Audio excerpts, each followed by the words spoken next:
Very much, Mr Speaker. I'd like to move that this House A notes that tourism is a key driver of the South Australian economy, directly employing 36,700 South Australians.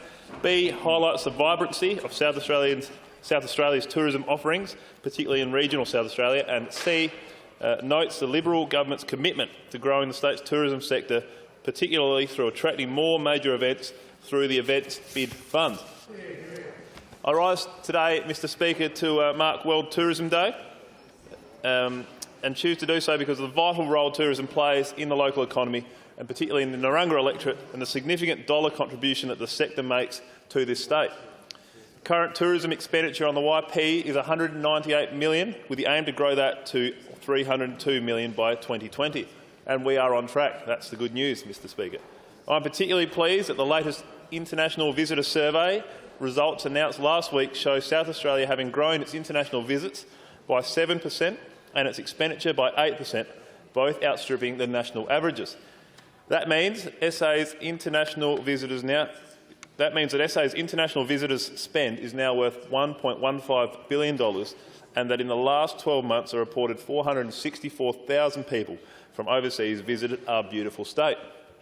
These people are predominantly from the UK, USA, China and New Zealand. There was more significant news a couple of weeks ago, Mr Speaker, when it was announced that Yorke Peninsula is next year have cruise ships visit its shores. After years of advocacy from the Yorke Peninsula Tourism Marketing Board and its partners Copper Coast Council, Yorke Peninsula Council, Barunga West Council and the SA Tourism Commission, this dream is finally becoming reality. The first ships into Wallaroo to arrive this time next year are to be part of a Cruise and Maritime Voyages 2019-2020 itineraries. And with an estimated 1,200 passengers on each ship, this great tourism news has naturally been greeted with excitement by the community, local businesses, Copper Coast Council and stakeholders. Indeed, the projected boost in tourism visitation and spend should bring significant economic outcomes for the region, and planning has already commenced to ensure maximum benefits are derived from this valuable new opportunity. The challenge now becomes to ensure that Wallaroo Port is ready to receive so many people in one hit, and having met with Council and the YP Tourism Marketing Committee, as well as reps from the Wallaroo Community Development Association, infrastructure needs have been flagged with me, among them increased public amenities and parking areas for the additional expected tourism buses, etc., which I have corresponded with Minister Knoll and Ridgway about in recent memory. Commendably, Copper Coast Council has recently completed a major Wallaroo Main Street redevelopment project, which no doubt improved the region's chances of being selected as a cruise ship destination. I was also pleased in September to be invited to officially open the 31st Friends of Parks Forum at Innis National Park, which was a valued opportunity to praise the indispensable role volunteers play across our visitor information centres in attracting and retaining tourists to our region. As well as that, thanking the members of the Friends groups around the state for all they do to protect and promote our natural, beautiful, nature-based tourism. Innis is our renowned jewel in our crown, and the increasing value of the relatively new international bird sanctuary was also highlighted for its uniqueness, with a recognised exciting future.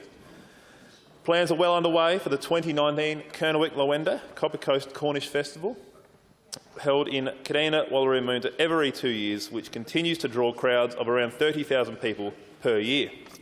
Next year will also be another Yorke Peninsula Field Days at Parscale, which draws similar crowds, and there is so much to be proud of within Narungga.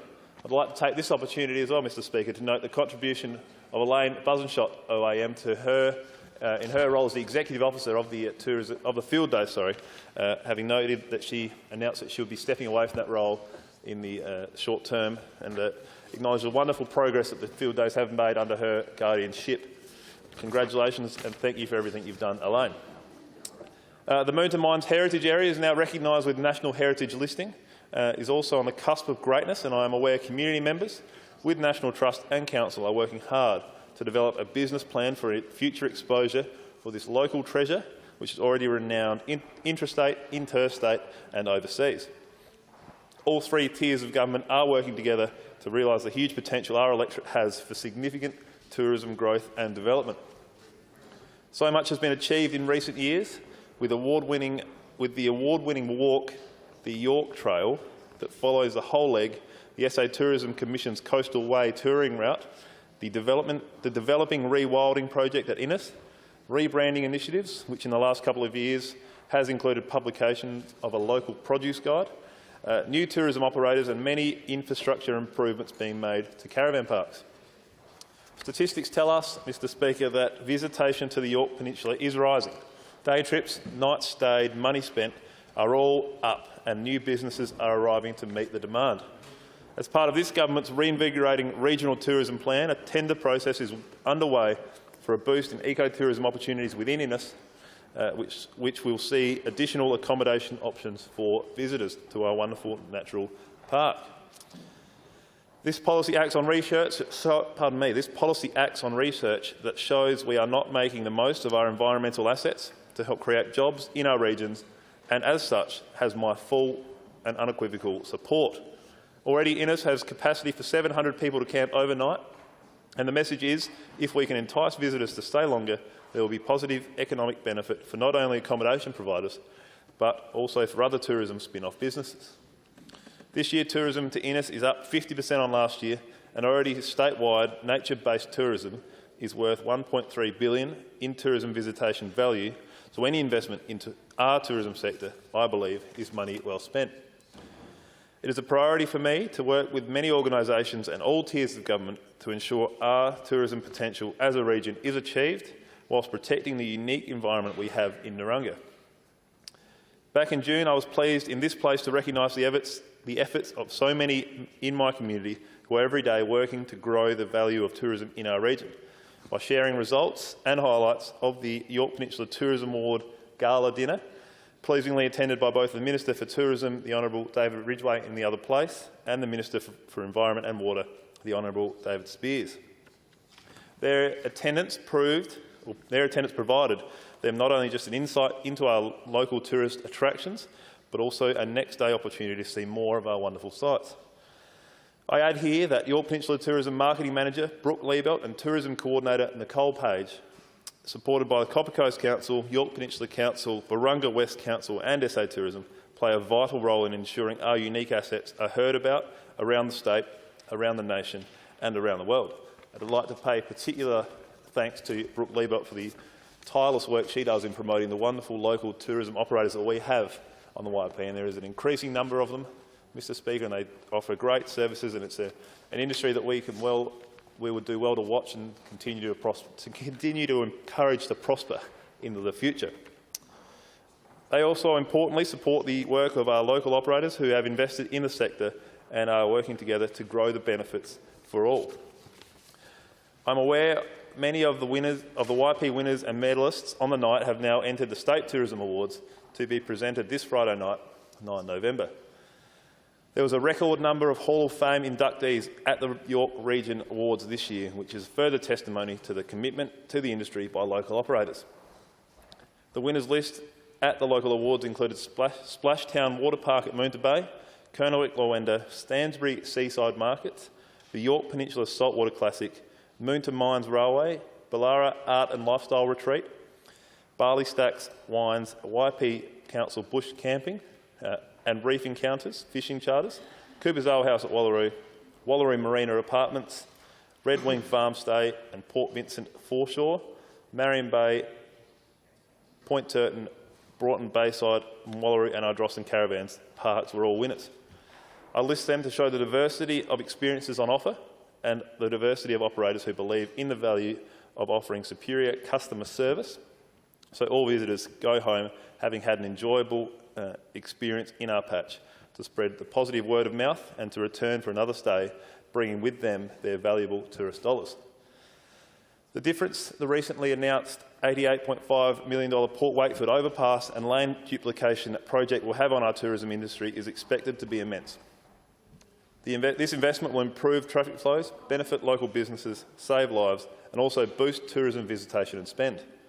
I firmly believe that so significant was the issue of traffic congestion that holidaymakers visiting the York Peninsula have been shortening their stay, or worse, deciding not to come because of the dreaded extra hours spent stuck in traffic, either on the way to the destination or on the way home. I also mentioned the continued investment in projects such as the Windara Reef Shellfish Restoration Project just south of Ardrossan in Gulf St Vincent, the recently started second phase in building on the 1,200 square metres of reef already constructed across an area of 4 hectares, adding 11,000 square metres of reef to just over 16 hectares. Soon 10,000 tonnes of locally sourced limestone will go on the seafloor as a reef base, and 7 million juvenile Australian flat oysters will be laid atop, all designed to support the regional economy through job creation and tourism via the increase in recreational fishing that is expected to be derived as a result of this world-class reef.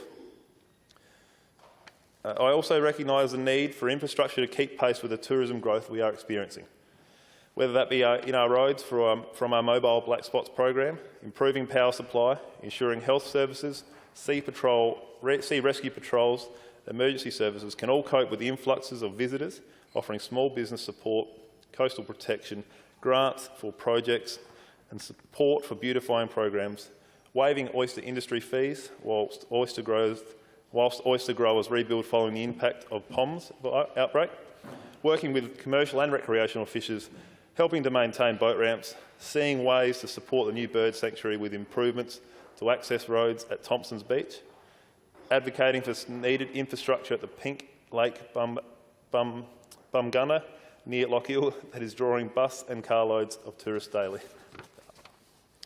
There is much to be done.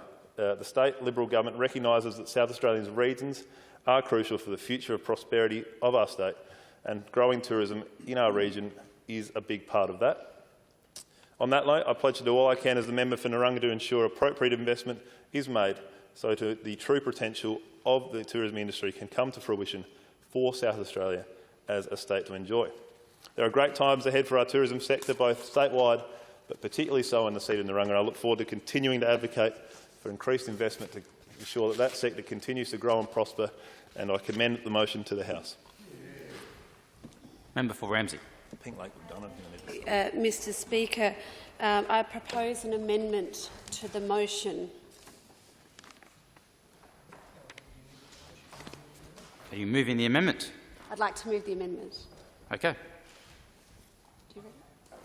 My amendment removes section C that says, notes the Liberal government's commitment to growing the state's tourism sector, particularly through the Events Bid Fund, and replaces it with, condemns the Liberal government's $11 million cut to the South Australian Tourism Commission budget.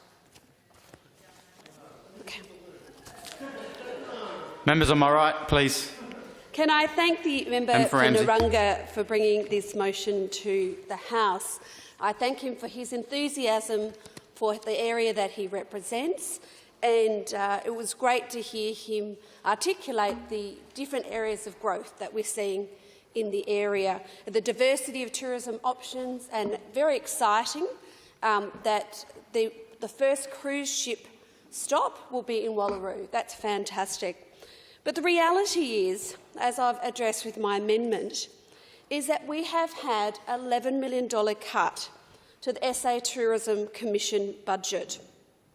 Tourism is indeed a key driver of the SA economy, and we have witnessed over the last 5 years that with significant investment from the former government, incredible growth in this sector of our economy.